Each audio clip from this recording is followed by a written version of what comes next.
The birth of Samson. Again the children of Israel did evil in the sight of the Lord, and the Lord delivered them into the hand of the Philistines for 40 years. Now there was a certain man from Zorah, of the family of the Danites, whose name was Manoah, and his wife was barren, and had no children. And the angel of the Lord appeared to the woman and said to her, Indeed now, you are barren, and have borne no children, but you shall conceive and bear a son. Now therefore, please be careful not to drink wine or similar drink, and not to eat anything unclean. For behold, you shall conceive and bear a son, and no razor shall come upon his head. For the child shall be a Nazirite to God from the womb, and he shall begin to deliver Israel out of the hand of the Philistines. So the woman came and told her husband, saying, A man of God came to me, and his countenance was like the countenance of the angel of God, very awesome. But I did not ask him where he was from, and he did not tell me his name. And he said to me, Behold, you shall conceive and bear a son. Now drink no wine or similar drink, nor eat anything unclean, for the child shall be a Nazirite to God from the womb to the day of his death. Then Manoah prayed to the Lord and said, O my Lord, please let the man of God whom you sent come to us again, and teach us what we shall do for the child who will be born. And God listened to the voice of Manoah, and the angel of God came to the woman again as she was sitting in the field.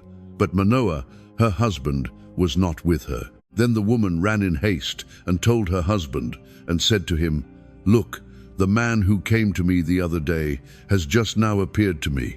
So Manoah arose and followed his wife. When he came to the man, he said to him, Are you the man who spoke to this woman? And he said, I am. Manoah said, Now let your words come to pass. What will be the boy's rule of life and his work? So the angel of the Lord said to Manoah, Of all that I said to the woman, let her be careful. She may not eat anything that comes from the vine, nor may she drink wine or similar drink, nor eat anything unclean. All that I commanded her, let her observe. Then Manoah said to the angel of the Lord, Please let us detain you, and we will prepare a young goat for you. And the angel of the Lord said to Manoah, Though you detain me, I will not eat your food. But if you offer a burnt offering, you must offer it to the Lord. For Manoah did not know he was the angel of the Lord. Then Manoah said to the angel of the Lord, What is your name, that when your words come to pass we may honor you? And the angel of the Lord said to him, Why do you ask my name, seeing it is wonderful? So Manoah took the young goat with the grain offering, and offered it upon the rock to the Lord. And he did a wondrous thing while Manoah and his wife looked on it happened. As the flame went up toward heaven from the altar, the angel of the Lord ascended in the flame of the altar. When Manoah and his wife saw this, they fell on their faces to the ground. When the angel of the Lord appeared no more to Manoah and his wife, then Manoah knew that he was the angel of the Lord. And Manoah said to his wife, We shall surely die, because we have seen God. But his wife said to him, If the Lord had desired to kill us, he would not have accepted a burnt offering and a grain offering from our hands. Nor would he have shown us all these things, nor would he have told us such things as these at this time. So the woman bore a son, and called his name Samson, and the child grew, and the Lord blessed him. And the Spirit of the Lord began to move upon him at Mahaneh-dan, between Zorah and Eshtaol, Samson's Philistine wife. Now Samson went down to Timnah, and saw a woman in Timnah, of the daughters of the Philistines. So he went up and told his father and mother, saying, I have seen a woman in Timnah of the daughters of the Philistines. Now therefore get her for me as a wife.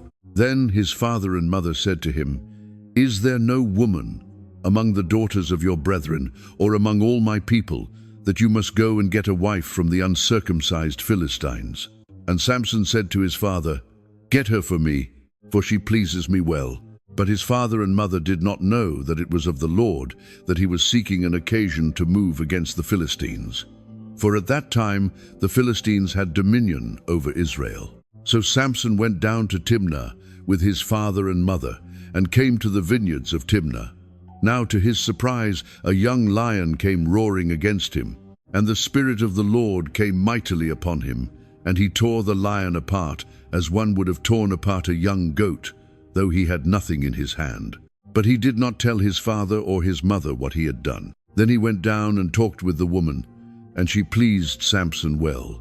After some time, when he returned to get her, he turned aside to see the carcass of the lion. And behold, a swarm of bees and honey were in the carcass of the lion. He took some of it in his hands and went along, eating. When he came to his father and mother, he gave some to them, and they also ate. But he did not tell them that he had taken the honey out of the carcass of the lion. So his father went down to the woman, and Samson gave a feast there, for young men used to do so. And it happened, when they saw him, that they brought 30 companions to be with him. Then Samson said to them, "Let me pose a riddle to you. If you can correctly solve and explain it to me within the 7 days of the feast, then I will give you 30 linen garments and 30 changes of clothing. But if you cannot explain it to me, then you shall give me 30 linen garments and 30 changes of clothing." And they said to him, "Pose your riddle, that we may hear it." So he said to them, "Out of the eater came something to eat, and out of the strong came something sweet." Now for 3 days they could not explain the riddle. But it came to pass on the 7th day that they said to Samson's wife, "Entice your husband, that he may explain the riddle to us, or else we will burn you and your father's house with fire. Have you invited us in order to take what is ours? Is that not so?" Then Samson's wife wept on him and said, "You only hate me. You do not love me. You have posed a riddle to the sons of my people, but you have not explained it to me." And he said to her, "Look, I have not explained it to my father or my mother, so should I explain it to you?" Now she had wept on him the 7 days while their feast lasted. And it happened on the 7th day that he told her, because she pressed him so much. Then she explained the riddle to the sons of her people. So the men of the city said to him on the 7th day before the sun went down, "What is sweeter than honey, and what is stronger than a lion?" And he said to them, "If you had not plowed with my heifer, you would not have solved my riddle." Then the Spirit of the Lord came upon him mightily, and he went down to Ashkelon and killed 30 of their men, took their apparel, and gave the changes of clothing to those who had explained the riddle. So his anger was aroused, and he went back up to his father's house, and Samson's wife was given to his companion, who had been his best man. Samson defeats the Philistines. After a while, in the time of wheat harvest, it happened that Samson visited his wife with a young goat, and he said, "Let me go into my wife, into her room." But her father would not permit him to go in. Her father said, "I really thought that you thoroughly hated her, therefore I gave her to your companion. Is not her younger sister better than she? Please take her instead." And Samson said to them, "This time I shall be blameless regarding the Philistines, if I harm them." Then Samson went and caught 300 foxes, and he took torches, turned the foxes tail to tail, and put a torch between each pair of tails. When he had set the torches on fire, he let the foxes go into the standing grain of the Philistines, and burned up both the shocks and the standing grain, as well as the vineyards and olive groves. Then the Philistines said, "Who has done this?" And they answered, "Samson, the son-in-law of the Timnite, because he has taken his wife and given her to his companion." So the Philistines came up and burned her and her father with fire. Samson said to them, "Since you would do a thing like this, I will surely take revenge on you, and after that I will cease." So he attacked them hip and thigh with a great slaughter. Then he went down and dwelt in the cleft of the rock of Etam. Now the Philistines went up, encamped in Judah, and deployed themselves against Lehi. And the men of Judah said, "Why have you come up against us?" So they answered, "We have come up to arrest Samson, to do to him as he has done to us." Then 3,000 men of Judah went down to the cleft of the rock of Etam and said to Samson, "Do you not know that the Philistines rule over us? What is this you have done to us?" And he said to them, "As they did to me, so I have done to them." But they said to him, "We have come down to arrest you, that we may deliver you into the hand of the Philistines." Then Samson said to them, "Swear to me that you will not kill me yourselves." So they spoke to him, saying, "No, but we will tie you securely and deliver you into their hand. But we will surely not kill you." And they bound him with 2 new ropes and brought him up from the rock. When he came to Lehi, the Philistines came shouting against him. Then the Spirit of the Lord came mightily upon him, and the ropes that were on his arms became like flax that is burned with fire, and his bonds broke loose from his hands. He found a fresh jawbone of a donkey, reached out his hand and took it, and killed 1,000 men with it. Then Samson said, "With the jawbone of a donkey, heaps upon heaps, with the jawbone of a donkey, I have slain 1,000 men."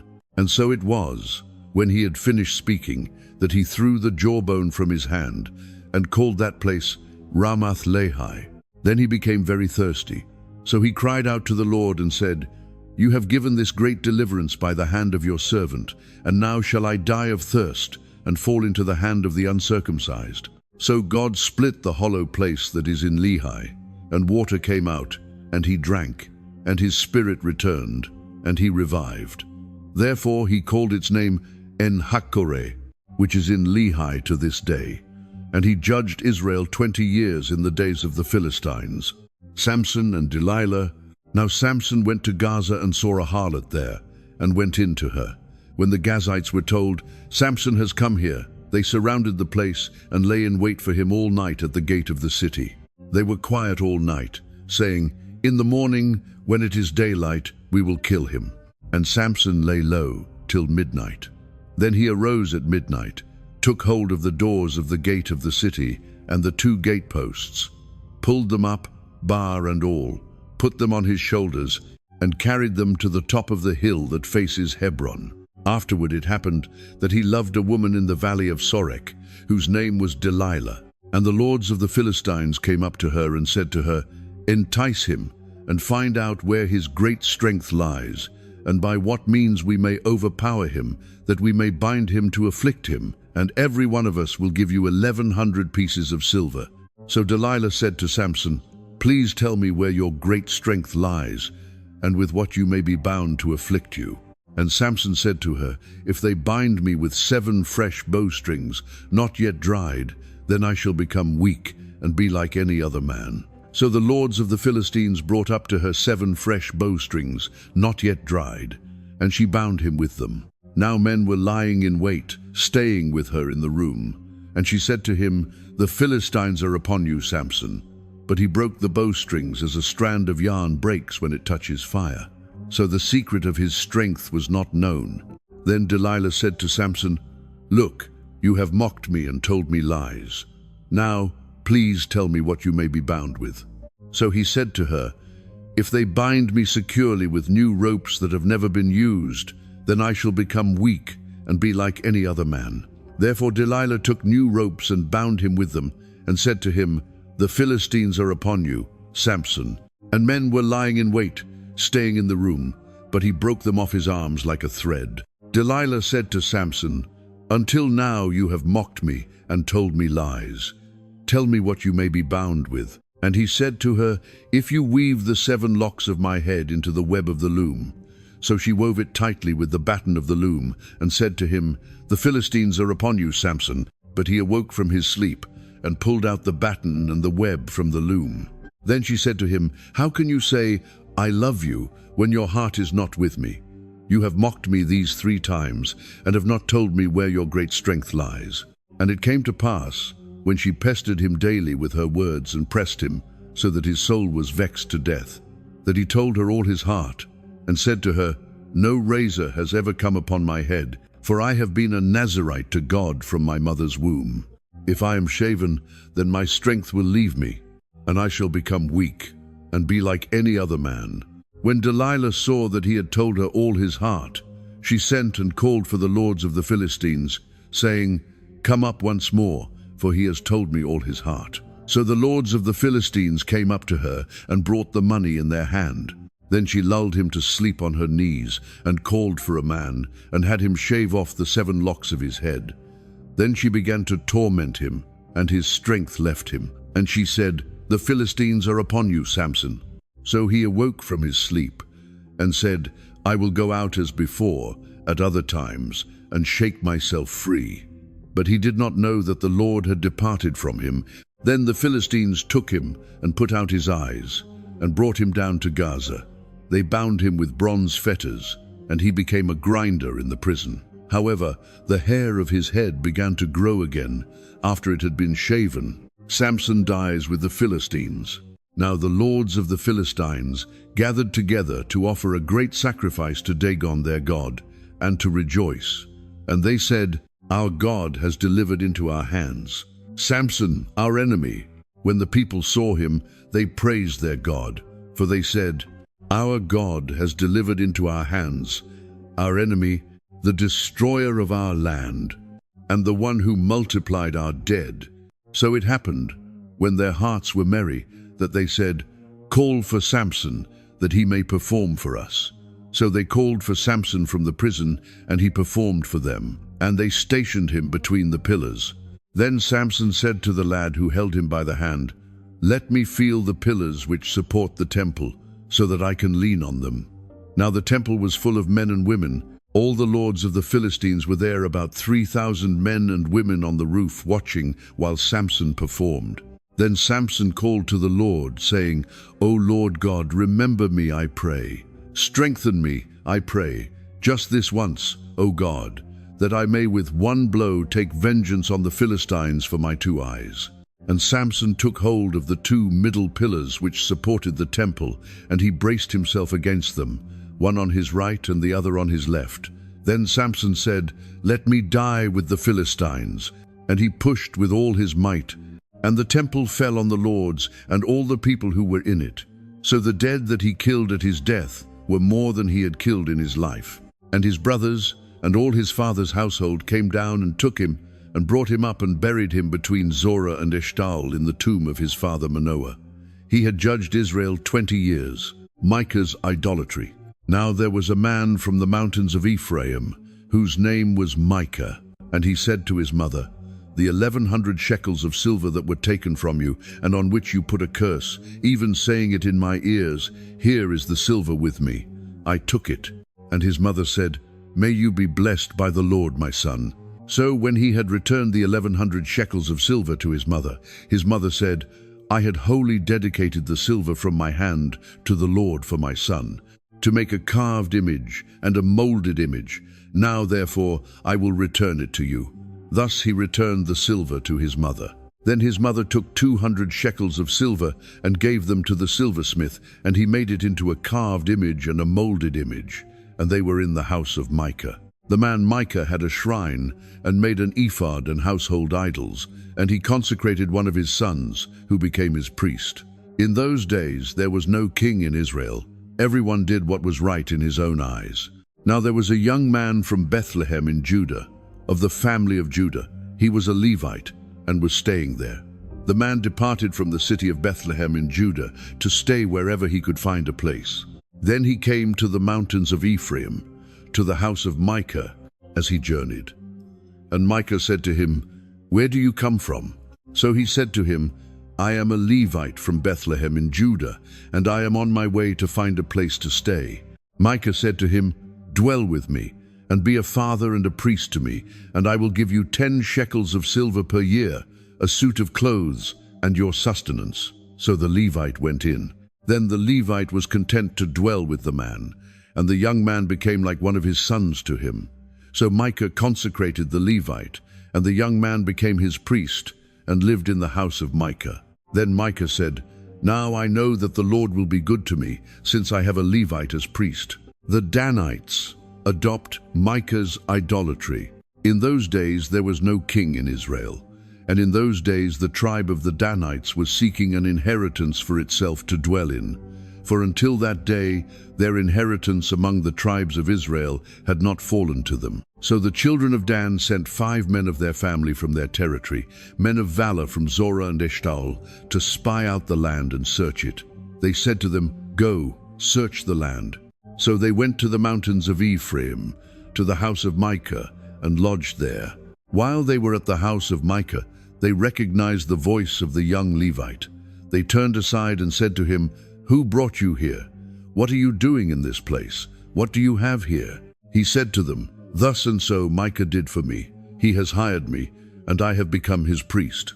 So they said to him, "Please inquire of God, that we may know whether the journey on which we go will be prosperous." And the priest said to them, "Go in peace. The presence of the Lord be with you on your way." So the 5 men departed and went to Laish. They saw the people who were there, how they dwelt safely, in the manner of the Sidonians, quiet and secure. There were no rulers in the land who might put them to shame for anything. They were far from the Sidonians, and they had no ties with anyone. Then the spies came back to their brethren at Zorah and Eshtaol, and their brethren said to them, "What is your report?" So they said, "Arise, let us go up against them, for we have seen the land, and indeed it is very good. Would you do nothing? Do not hesitate to go and enter to possess the land. When you go, you will come to a secure people and a large land, for God has given it into your hands, a place where there is no lack of anything that is on the earth." And 600 men of the family of the Danites went from there, from Zorah and Eshtaol, armed with weapons of war. Then they went up and encamped in Kirjath-jearim in Judah. Therefore they call that place Mahane Dan to this day. There it is, west of Kirjath-jearim. And they passed from there to the mountains of Ephraim, and came to the house of Micah. Then the 5 men who had gone to spy out the country of Laish answered and said to their brethren, "Do you know that there are in these houses an ephod, household idols, a carved image, and a molded image? Now therefore consider what you should do." So they turned aside there, and came to the house of the young Levite man, to the house of Micah, and greeted him. The 600 men armed with their weapons of war, who were of the children of Dan, stood by the entrance of the gate. Then the 5 men who had gone to spy out the land went up. Entering there, they took the carved image, the ephod, the household idols, and the molded image. The priest stood at the entrance of the gate with the 600 men who were armed with weapons of war. When these went into Micah's house and took the carved image, the ephod, the household idols, and the molded image, the priest said to them, "What are you doing?" And they said to him, "Be quiet, put your hand over your mouth, and come with us. Be a father and a priest to us. Is it better for you to be a priest to the household of one man, or that you be a priest to a tribe and a family in Israel?" So the priest's heart was glad, and he took the ephod, the household idols, and the carved image, and took his place among the people. Then they turned and departed, and put the little ones, the livestock, and the goods in front of them. When they were a good way from the house of Micah, the men who were in the houses near Micah's house gathered together and overtook the children of Dan. And they called out to the children of Dan. So they turned around and said to Micah, "What ails you, that you have gathered such a company?" So he said, "You have taken away my gods, which I made, and the priest, and you have gone away. Now, what more do I have? How can you say to me, 'What ails you?'" And the children of Dan said to him, "Do not let your voice be heard among us, lest angry men fall upon you, and you lose your life, with the lives of your household." Then the children of Dan went their way. And when Micah saw that they were too strong for him, he turned and went back to his house. Danites settle in Laish. So they took the things Micah had made, and the priest who had belonged to him, and went to Laish, to a people quiet and secure. And they struck them with the edge of the sword and burned the city with fire. There was no deliverer, because it was far from Sidon, and they had no ties with anyone. It was in the valley that belongs to Beth Rehob, so they rebuilt the city and dwelt there. And they called the name of the city Dan, after the name of Dan their father, who was born to Israel. However, the name of the city formerly was Laish. Then the children of Dan set up for themselves the carved image. And Jonathan, the son of Gershom, the son of Manasseh, and his sons were priests to the tribe of Dan until the day of the captivity of the land. So they set up for themselves Micah's carved image, which he made all the time that the house of God was in Shiloh. The Levite's concubine. And it came to pass in those days, when there was no king in Israel, that there was a certain Levite staying in the remote mountains of Ephraim. He took for himself a concubine from Bethlehem in Judah. But his concubine played the harlot against him, and went away from him to her father's house at Bethlehem in Judah, and was there 4 whole months. Then her husband arose and went after her, to speak kindly to her and bring her back. having his servant and a couple of donkeys with him. So she brought him into her father's house. And when the father of the young woman saw him, he was glad to meet him. Now his father-in-law, the young woman's father, detained him, and he stayed with him 3 days. So they ate and drank and lodged there. Then it came to pass on the 4th day that they arose early in the morning, and he stood to depart. But the young woman's father said to his son-in-law, "Refresh your heart with a morsel of bread, and afterward go your way." So they sat down, and the two of them ate and drank together. Then the young woman's father said to the man, "Please be content to stay all night, and let your heart be merry." And when the man stood to depart, his father-in-law urged him. So he lodged there again. Then he arose early in the morning on the 5th day to depart. But the young woman's father said, "Please refresh your heart." So they delayed until afternoon, and both of them ate. And when the man stood to depart, he and his concubine and his servant, his father-in-law, the young woman's father, said to him, "Look, the day is now drawing toward evening. Please spend the night. See, the day is coming to an end. Lodge here, that your heart may be merry. Tomorrow go your way early, so that you may get home." However, the man was not willing to spend that night. So he rose and departed, and came opposite Jebus, that is, Jerusalem. With him were the 2 saddled donkeys. His concubine was also with him. They were near Jebus, and the day was far spent. And the servant said to his master, "Come, please, and let us turn aside into this city of the Jebusites, and lodge in it." But his master said to him, "We will not turn aside here into a city of foreigners, who are not of the children of Israel. We will go on to Gibeah." So he said to his servant, "Come, let us draw near to one of these places, and spend the night in Gibeah or in Ramah." And they passed by and went their way, and the sun went down on them near Gibeah, which belongs to Benjamin. They turned aside there to go in to lodge in Gibeah. And when he went in, he sat down in the open square of the city, for no one would take them into his house to spend the night. Just then an old man came in from his work in the field at evening, who also was from the mountains of Ephraim. He was staying in Gibeah, whereas the men of the place were Benjamites. And when he raised his eyes, he saw the traveler in the open square of the city. And the old man said, "Where are you going, and where do you come from?" So he said to him, "We are passing from Bethlehem in Judah toward the remote mountains of Ephraim. I am from there. I went to Bethlehem in Judah. Now I am going to the house of the Lord. But there is no one who will take me into his house, although we have both straw and fodder for our donkeys, and bread and wine for myself, for your female servant, and for the young man who is with your servant. There is no lack of anything." And the old man said, "Peace be with you. However, let all your needs be my responsibility. Only do not spend the night in the open square." So he brought him into his house and gave fodder to the donkeys. And they washed their feet and ate and drank. Gibeah's crime. As they were enjoying themselves, suddenly certain men of the city, perverted men, surrounded the house and beat on the door.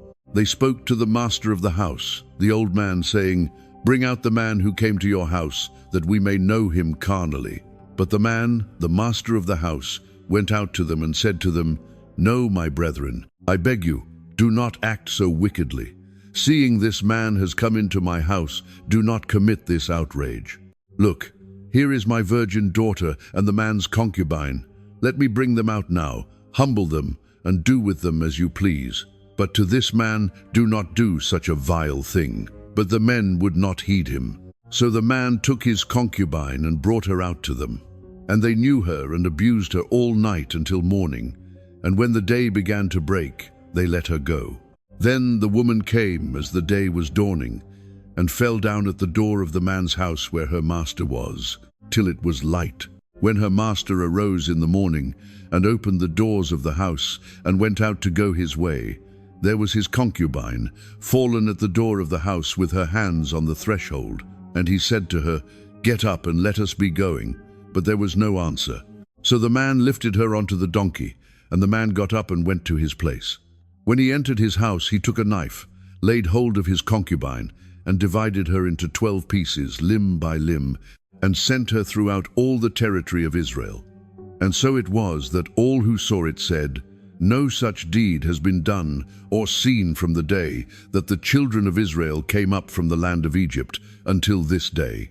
Consider it, confer, and speak up. Israel's war with the Benjamites." So all the children of Israel came out, from Dan to Beersheba, as well as from the land of Gilead, and the congregation gathered together as one man before the Lord at Mizpah. And the leaders of all the people, all the tribes of Israel, presented themselves in the assembly of the people of God, 400,000 foot soldiers who drew the sword. Now the children of Benjamin heard that the children of Israel had gone up to Mizpah.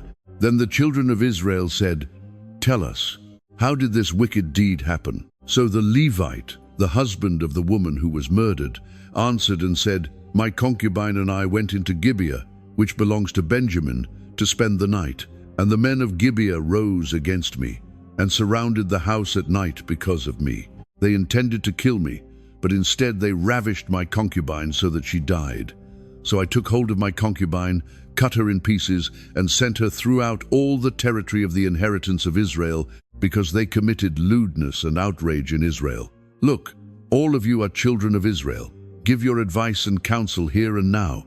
So all the people arose as one man, saying, "None of us will go to his tent, nor will any turn back to his house. But now this is the thing which we will do to Gibeah.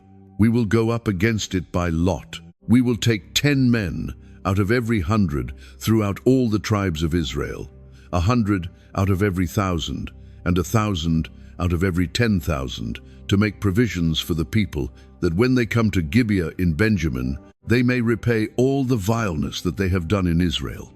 So all the men of Israel were gathered against the city, united together as one man. Then the tribes of Israel sent men through all the tribe of Benjamin, saying, "What is this wickedness that has occurred among you?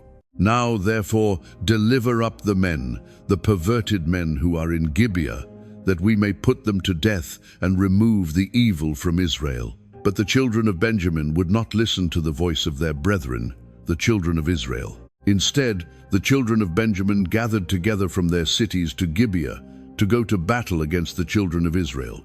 And from their cities at that time, the children of Benjamin numbered 26,000 men who drew the sword, besides the inhabitants of Gibeah, who numbered 700 select men. Among all this people were 700 select men who were left-handed.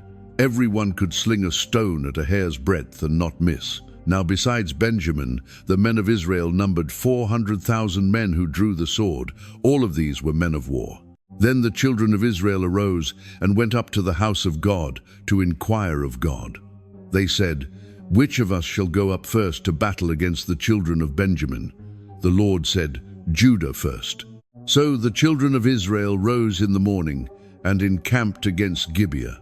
And the men of Israel went out to battle against Benjamin, and the men of Israel put themselves in battle array to fight against them at Gibeah.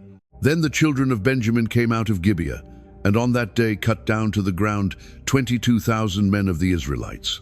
And the people, that is, the men of Israel, encouraged themselves, and again formed the battle line at the place where they had put themselves in array on the first day. Then the children of Israel went up and wept before the Lord until evening, and asked counsel of the Lord, saying, "Shall I again draw near for battle against the children of my brother Benjamin?" And the Lord said, "Go up against him." So the children of Israel approached the children of Benjamin on the second day. And Benjamin went out against them from Gibeah on the second day, and cut down to the ground 18,000 more of the children of Israel. All these drew the sword. Then all the children of Israel, that is, all the people, went up and came to the house of God and wept. They sat there before the Lord and fasted that day until evening, and they offered burnt offerings and peace offerings before the Lord. So the children of Israel inquired of the Lord. The ark of the covenant of God was there in those days, and Phinehas the son of Eleazar, the son of Aaron, stood before it in those days, saying, "Shall I yet again go out to battle against the children of my brother Benjamin, or shall I cease?" And the Lord said, "Go up, for tomorrow I will deliver them into your hand." Then Israel set men in ambush all around Gibeah. And the children of Israel went up against the children of Benjamin on the third day, and put themselves in battle array against Gibeah, as at the other times. So the children of Benjamin went out against the people, and were drawn away from the city. They began to strike down and kill some of the people, as at the other times, in the highways, one of which goes up to Bethel, and the other to Gibeah, and in the field about 30 men of Israel. And the children of Benjamin said, "They are defeated before us, as at first." But the children of Israel said, "Let us flee and draw them away from the city to the highways." So all the men of Israel rose from their place and put themselves in battle array at Baal Tamar. Then Israel's men in ambush burst forth from their position in the plain of Geba. And 10,000 select men from all Israel came against Gibeah, and the battle was fierce. But the Benjamites did not know that disaster was upon them. The Lord defeated Benjamin before Israel, and the children of Israel destroyed that day 25,100 Benjamites. All these drew the sword. So the children of Benjamin saw that they were defeated. The men of Israel had given ground to the Benjamites, because they relied on the men in ambush whom they had set against Gibeah. And the men in ambush quickly rushed upon Gibeah. The men in ambush spread out and struck the whole city with the edge of the sword. Now the appointed signal between the men of Israel and the men in ambush was that they would make a great cloud of smoke rise up from the city, whereupon the men of Israel would turn in battle. Now Benjamin had begun to strike and kill about 30 of the men of Israel. For they said, "Surely they are defeated before us, as in the first battle." But when the cloud began to rise from the city in a column of smoke, the Benjamites looked behind them, and there was the whole city going up in smoke to heaven. And when the men of Israel turned back, the men of Benjamin panicked, for they saw that disaster had come upon them. Therefore they turned their backs before the men of Israel in the direction of the wilderness. But the battle overtook them, and whoever came out of the cities they destroyed in their midst. They surrounded the Benjamites, chased them, and easily trampled them down, as far as the front of Gibeah toward the east. And 18,000 men of Benjamin fell. All these were men of valor. Then they turned and fled toward the wilderness to the rock of Rimmon, and they cut down 5,000 of them on the highways. Then they pursued them relentlessly up to Gedum, and killed 2,000 of them. So all who fell of Benjamin that day were 25,000 men who drew the sword. All these were men of valor. But 600 men turned and fled toward the wilderness to the rock of Rimmon, and they stayed at the rock of Rimmon for 4 months. And the men of Israel turned back against the children of Benjamin, and struck them down with the edge of the sword from every city, men and beasts, all who were found. They also set fire to all the cities they came to. Wives provided for the Benjamites. Now the men of Israel had sworn an oath at Mizpah, saying, "None of us shall give his daughter to Benjamin as a wife." Then the people came to the house of God, and remained there before God till evening. They lifted up their voices and wept bitterly, and said, "O Lord God of Israel, why has this come to pass in Israel, that today there should be one tribe missing in Israel?" So it was, on the next morning, that the people rose early and built an altar there, and offered burnt offerings and peace offerings. The children of Israel said, "Who is there among all the tribes of Israel who did not come up with the assembly to the Lord?" For they had made a great oath concerning anyone who had not come up to the Lord at Mizpah, saying, "He shall surely be put to death." And the children of Israel grieved for Benjamin their brother, and said, "One tribe is cut off from Israel today.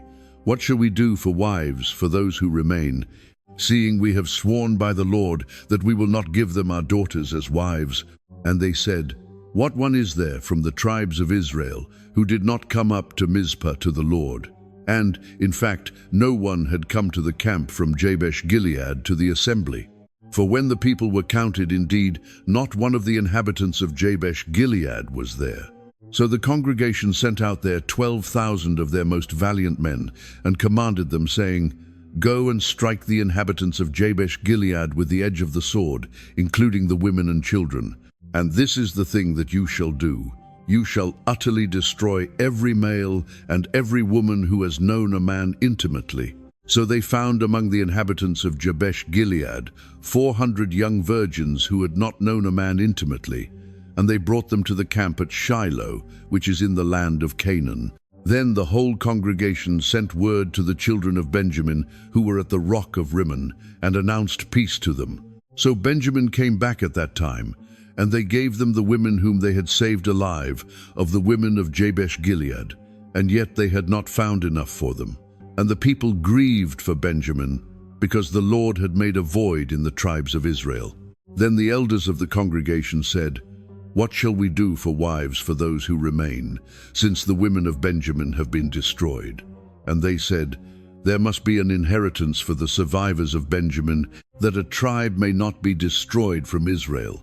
However, we cannot give them wives from our daughters, for the children of Israel have sworn an oath, saying, 'Cursed be the one who gives a wife to Benjamin.'"